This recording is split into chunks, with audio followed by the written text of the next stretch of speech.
The broadcast is now starting. All attendees are in listen-only mode. Hello and welcome to this webinar on retail's top 5 needs solved with RFID in association with Retail Gazette and Datego. I am Ben Silito, your moderator for this session. Now shortly I'm going to hand you over to Kim Berknow of Datego, who will run you through these retail challenges and while at the same time offering some practical advice on how to solve them. But to kick things off, it's worth me offering a quick introduction. I've been a retail journalist and editor for the best part of 10 years now, with the majority of that time paying attention to technology and how advancements in digital capability are impacting the retail sector. It's a fascinating space and continues to change. Right now, we're seeing most retailers placing a much larger focus on tech investment as they look to improve various things, improve customer experience, better align their operational processes, and that could be linking up their online to their store operations, and also driving down long-term costs. All of this is being done in what is an increasingly competitive industry, and one where growth is much harder to come by than it once was. Lots of retailers tell me that it's retailing is a much harder business than it once was, they say. Now I've been told about all sorts of tech-enabled solutions that purport to solve some of these challenges, and the market is rife with software and hardware companies that say they have the silver bullet to alleviate all of retail's pain points. There is no one silver bullet, of course. Successful retailers will identify the solutions and tactics that are specific to their organizations and customer base.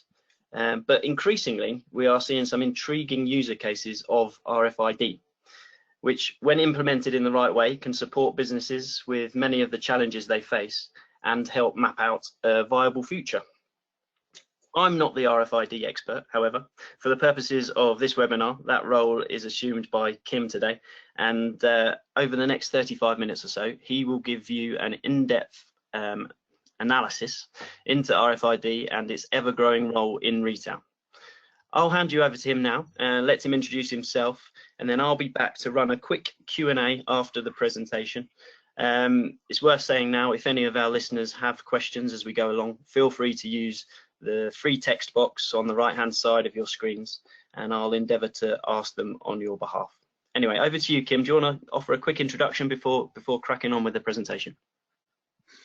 Thank you, Ben. Thank you, everybody. As Ben rightly said, my name is Kim Berknow. I've been involved with Datego since 2012. I'm heading it up as the executive chairman. That means I'm daily involved in the business and at a very operational level. I'm also the caretaker of business development and customer engagement and building the sales organization as the part of the organization.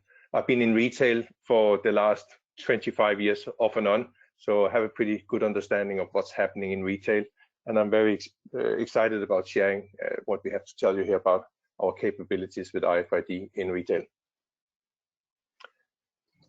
So we have basically identified the top 5 needs that we see in retail today.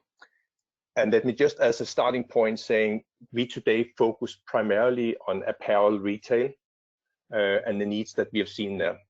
We've been working with apparel retailers in Europe and in US quite extensively, not only on the front side of the retail brick and mortar side, but also throughout the DC and the manufacturing side, and with the various business models we have seen within retail, from franchisees to partly owned and fully owned store network. So, but if we kind of encapsulate what are these 5 needs, is we see a huge need for real-time inventory across the value chain, and in particular in the store. So what is my inventory in the store and on my shelves within the store? We need to see, and we need to have tools to enlighten and serve our customers much better in the store. We need to fulfill omni-channel requirements, so we need to have an access into back-end and front-end and partner systems that will allow us to provide omni-channel capabilities like pick up in store, shipment from stores in the solution as well. We need to be able to track these products throughout the value chain, as that gives us a lot of additional benefits and avoiding overstocking and understocking as we normally would do. And then we need in the stores actionized recommendations for the people in the stores to do things real time. That could mean something has been sold, we need to replenish from the back room. We need actionable insights in order to facilitate that.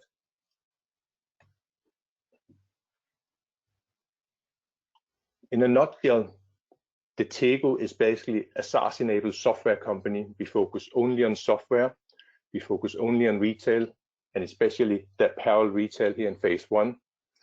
We have combined more than 10 years experience and have been working, and we are working with customers on basically all continents of the world. We are currently live in about 20 countries.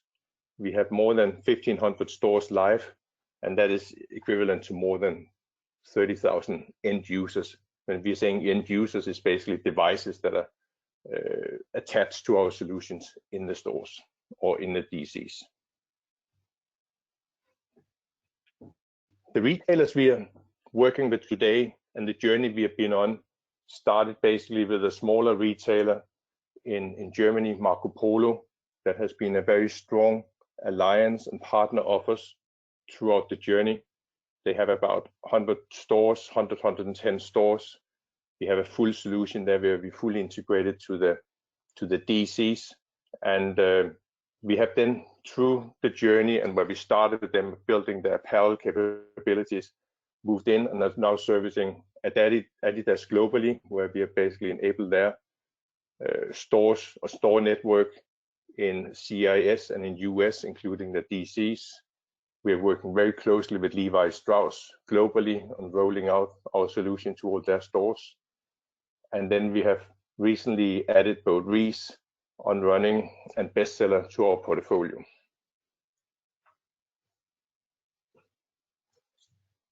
Why RFID and why now? Because it's not a new topic. People have talked about RFID for many years. And why hasn't it happened before?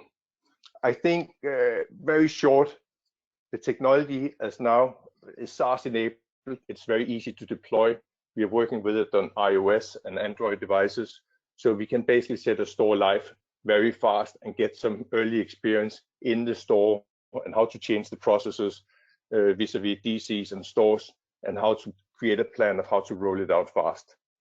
The benefits are obvious. We get stock accuracy, but typically we'll also see that will give us higher sales, because most of the apparel retailers we are seeing throughout the world is that the inventory accuracy at SKU level is basically around 60 to 70%. And by implementing RFID, we increase that to the high 90s. So by having that, we will basically increase the conversion rate, thereby increase margin, as we don't have to keep stock in the store for too long or reshuffle them around and have to sell them at discount. And by now being able to include the omnichannel capabilities, we can almost get a seamless process flow from our online to our offline and provide click and collect, pick up in store, shipment from store, return to store, and what have you.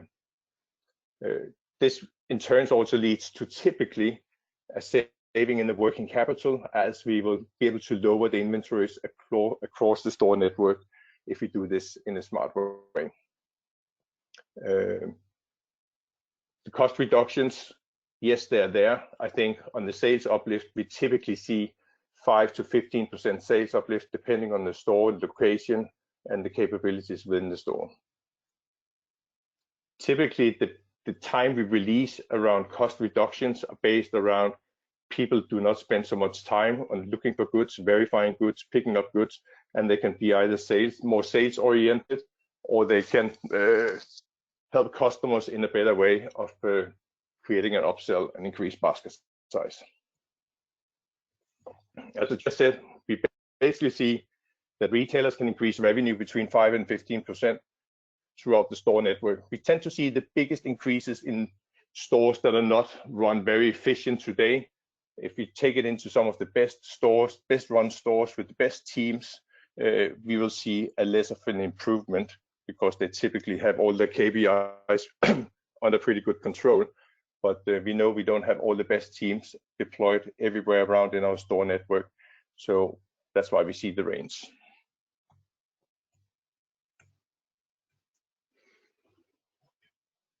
Our prime offering as a pure SaaS company, software as a service, is based around the store, the warehouse, and then further capabilities around we call it in channels. That is where we start to talk about how we engage with the customers in the store with smart fitting rooms, where we enable capabilities of seeing what has moved into a smart fitting room and what can we learn from that. What is the conversion rate from having been seen in a fitting room to having been checked out of the POS. So these are the three modules that we're having from a software capability perspective. And then on top of that, we have our in-report repository that will allow us to create a lot of insights to what is happening within the store network and within the whole flow from the DC to the store.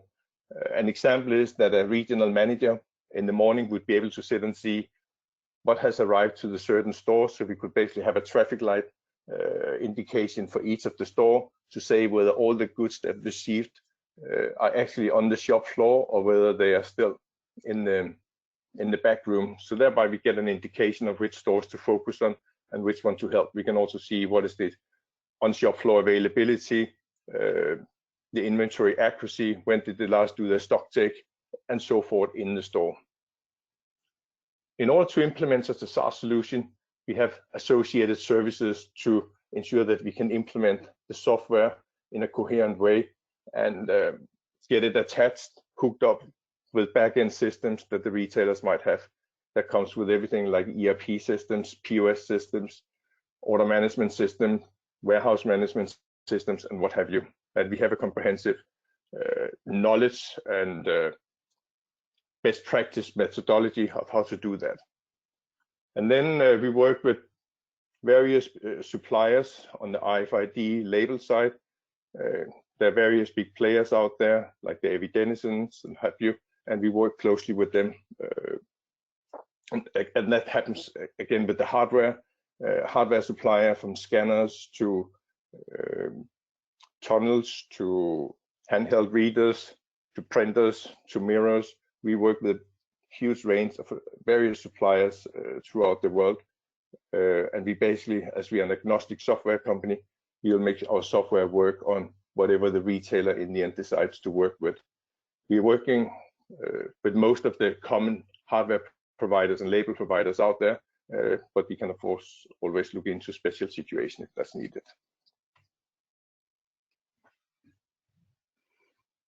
The first one we talked about was I need a real-time accuracy in order to keep my shelves full.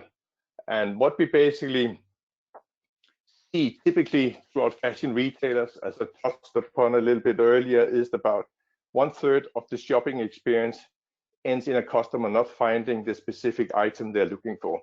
And that basically comes down to the inventory accuracy we have in the store or the on-shop floor availability, which we typically see is between 60 and 70%. And that basically creates a situation that customers are walking away without having, and the purchase has not been created. And by having a full RFID solution will basically allow you to keep the inventory up at around 96-98%, whereby it's only a couple of percent points customers that you'll have to dissatisfy by not having the product available. Hence, we get this revenue uplift that I talked about earlier.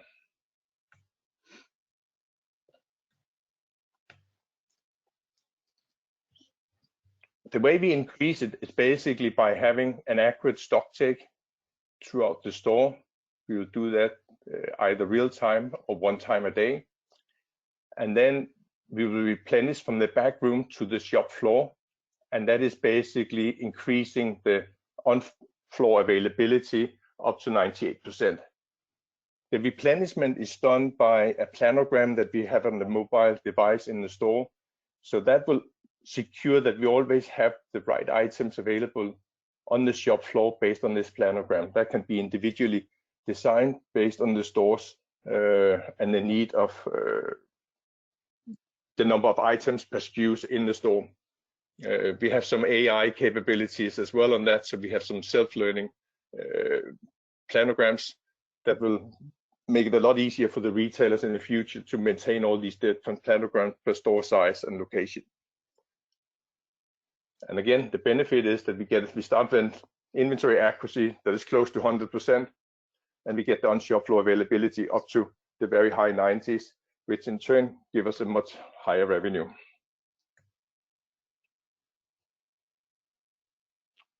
I think we just touched upon these things in terms of why the stock accuracy is so important. And it's basically, it increased the sales, but more important, it increased customer satisfaction. So if you really want to build customer satisfaction and have loyal customers coming in, it's important that we serve them by having the right products available that they request. There's nothing more frustrating for a customer to come in, look for a certain size or color that is not available. The staff disappears into the back room or in the basement or wherever the increased stock is, or have to call another store or shared inventory. It takes time, it creates frustration, and this is basically what we eliminate. On top of that, as I said before, we reduce the inventory, i.e. the working capital, by having an accurate inventory throughout the store network.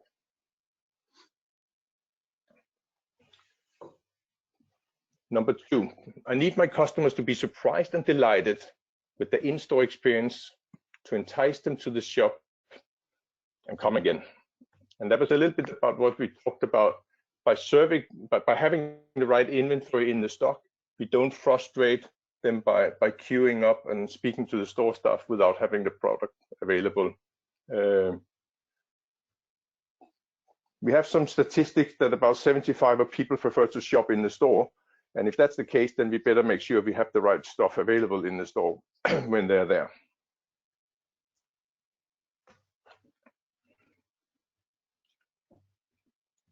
The most frustrating thing for customers is basically being met with out of stock items in the store. We've talked about that before, and we've also seen that RFID enabled checkout will allow us to basically speed up the process. We can basically scan all items in a basket, or what is brought up on the till can be scanned in one go. So we don't have to, as traditionally done with a barcode reader, have to touch every single item and bring them up on the till. So the transaction time is definitely shortened, which will help at peak hours. And then I think the convenience of creating, especially what we see in the bigger cities, is that purchase online and pick up in store is a very favorable service, and customers can either on the way from job to an event or from home to an event in town can go and pick up the item they need. And we see that also creates increased basket size by people coming into the store being inspired by other items. So trying to sum it up, saying what is RFID improvements that we bring to in the customer experience is basically we can add self-checkout, so fast checkout with RFID enabled solution. We have the smart fitting room that basically allow the customer to take the item into the fitting room and have recommendations around the products that are available in the store that goes with this item. So it sits a little recommendation engine around it saying, with that skirt, we could propose you the following scarf, blouse, what have we, that we also know that we know is available in the store. So thereby we basically, again, increase basket size and create a little bit of excitement of coming into the store as well. Further, we have enabled endless aisles. So we can basically see if a certain item is being looked for that might not be available in the store, or just as inspiration, we have that ability here as well. And then again, we create a seamless experience. We create high availability of the products, happier customers, and with the opportunity of integrating omnichannel services to the store, we create the store as an integrated system of the retailer rather than a standalone unit that lives its own life besides the e-commerce channel. Number 3, I need to offer my customers reliable omnichannel services. About 73% of shoppers uses multiple channels during the shopping journey. And if we look at what our omnichannel service is really all about, it's about being able to ship from the store. It's about having purchased something either online or in another store and being able to return it to the store. It's about purchasing online and go and collect it in the store. And then in-store ordering as well with endless aisle, as I just touched upon. And then the ability to report on top of that to say, what are the links where a purchase is being made? What are the services around these facilities, and what are the success, the KPIs we attach to them? Are we able to fulfill them? And we can track that all on the reporting side.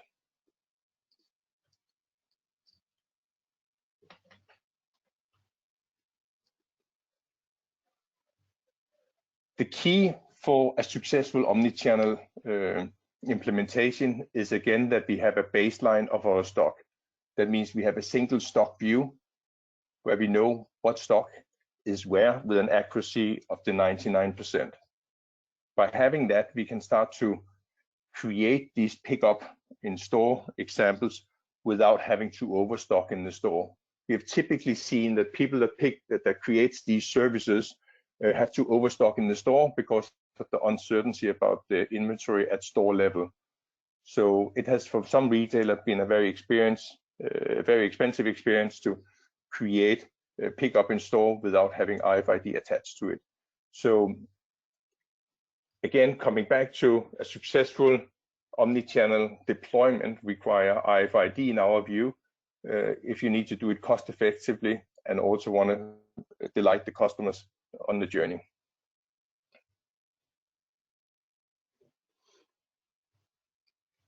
When we look at RFID, we see it as basically the strongest baseline to build an effective omnichannel service. And we have some statistics here where we can see that RFID adopters, which in this case 96 have an omnichannel capability, which basically again reinforces by having the right inventory accuracy, you can implement these omnichannel services far more successfully than if you're a non-RFID adopter or retailer. You will probably, it's according to this analysis, it's about 60% that has the omnichannel capabilities, but it will for them be a far more expensive journey, as I just touched upon before.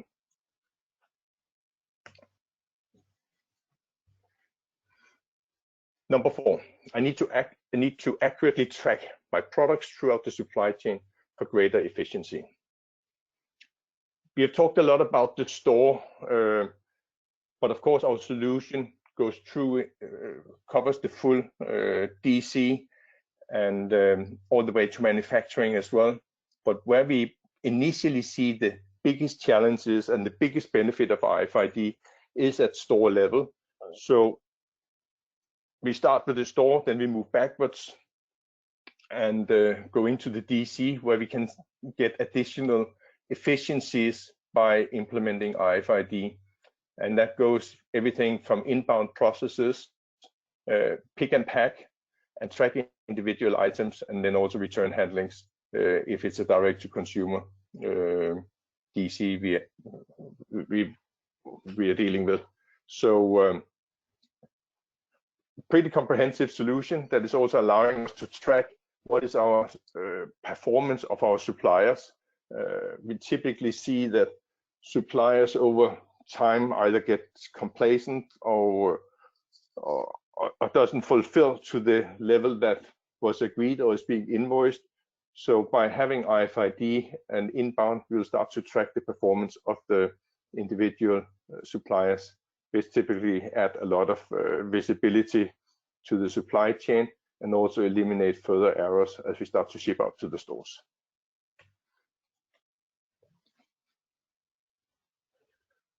Integrating RFID into supply chain processes. So here we basically combined a factory and a distribution center in one chart, where we can see we will have outbound tagging at the manufacturing side.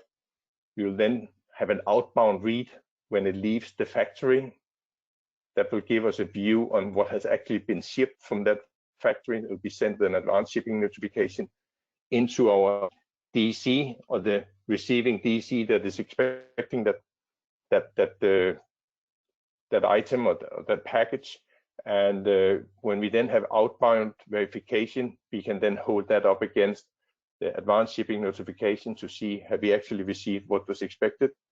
And it runs through RFID tunnels. So at that moment, if a tunnel is saying this given parcel doesn't contain what it was supposed to do, then we'll move into an exception handling lane, where then will be a manual inspection of what is actually in that box and make sure we eliminate any mistakes. It could just be a faulty RFID tag in that box that would need to be replaced, and they will do that. Or it might be a wrong item or a missing item in the box altogether. Of course, if there's no mistakes, it just runs straight into the inventory, and it will basically be placed there for the outbound DC and packing tables based on the orders coming from the warehouse management system to be shipped to the stores. So the beauty of getting this RFID-enabled processes into the supply chain is that we can basically track items throughout the supply chain.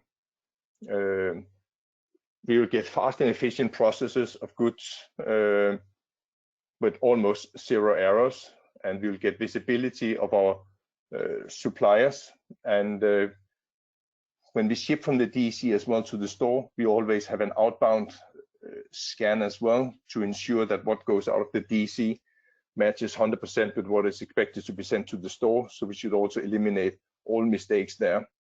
And we also have examples of where we are using RFID as a brand protection, where we basically have them embedded in the products to counterfeit and to ensure that products are not being used throughout wrong distribution channels or in gray markets, or gray market protection.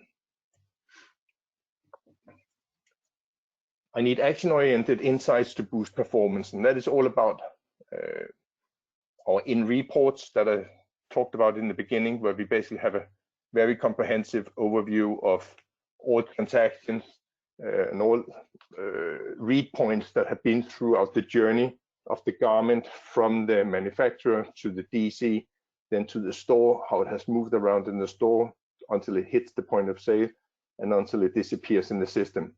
So we basically start to have data points, I wouldn't say that are equivalent to what we have in our online world, but we are getting a very detailed understanding of what is happening with every single garment throughout the supply chain.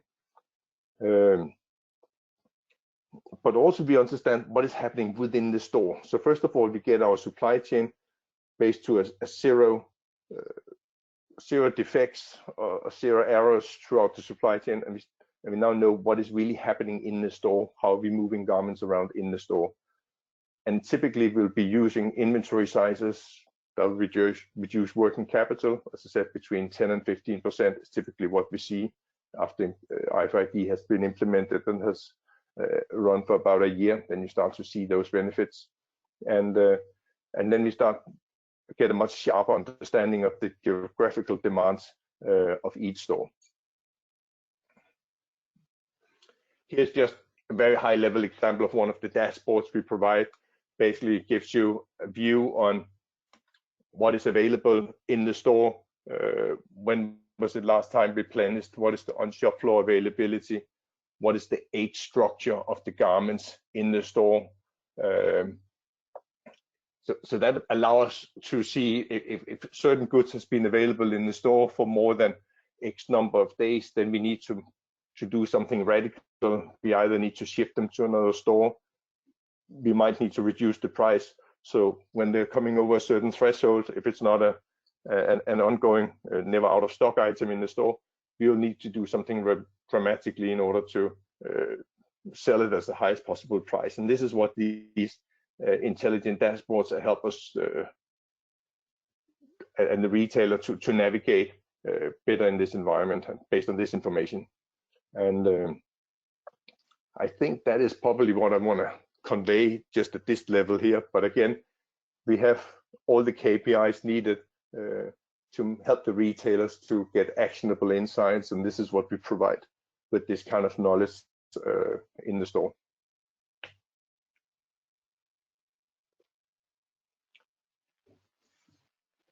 A bit on our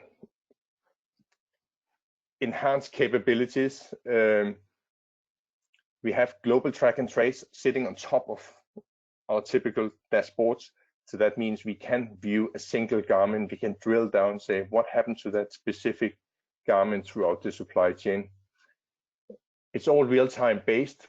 It allows us to get the better decision making. It allows us to allocate inventory to the right places at the right time.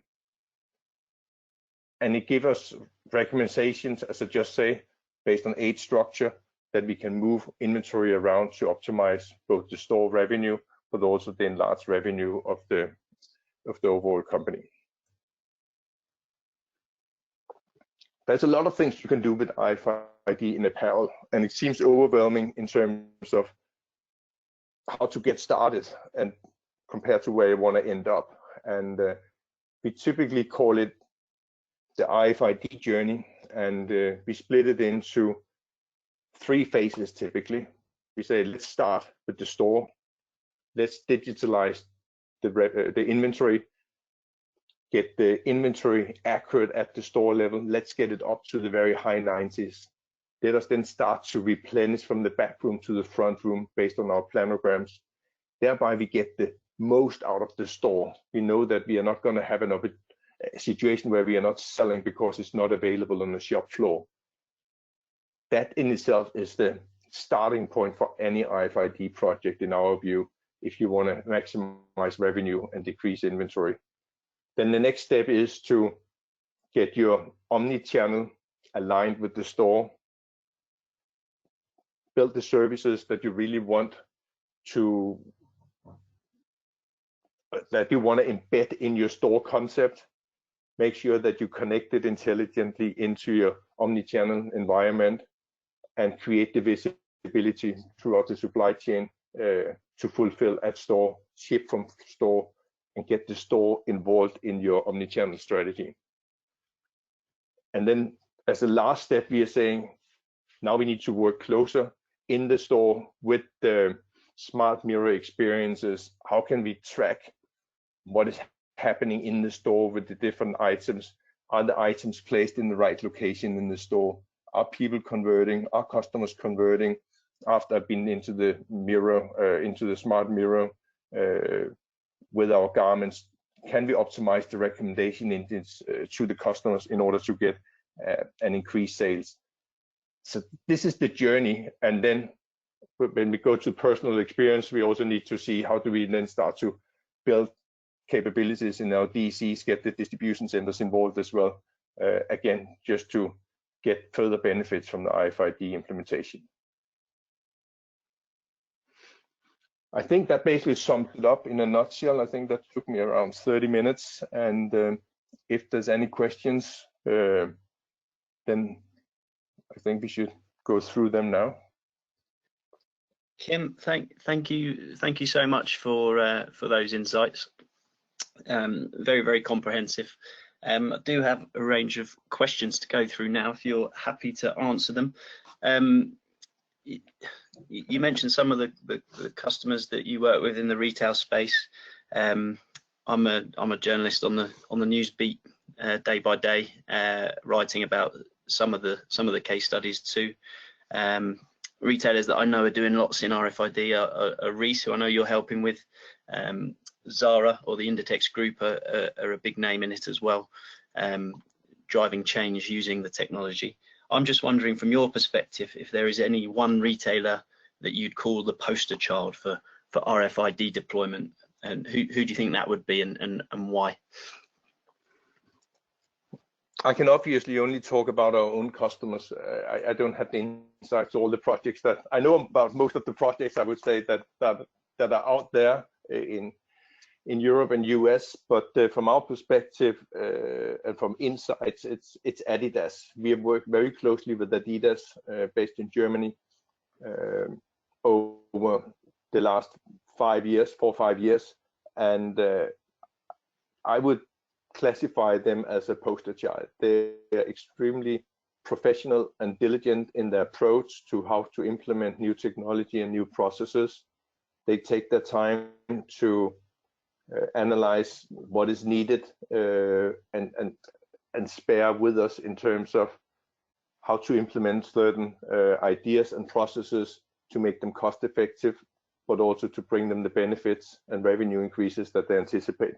So it has been a very enriching journey for both Adidas and for us, and I would say they're probably the best practice we have seen in RFID implementation so far.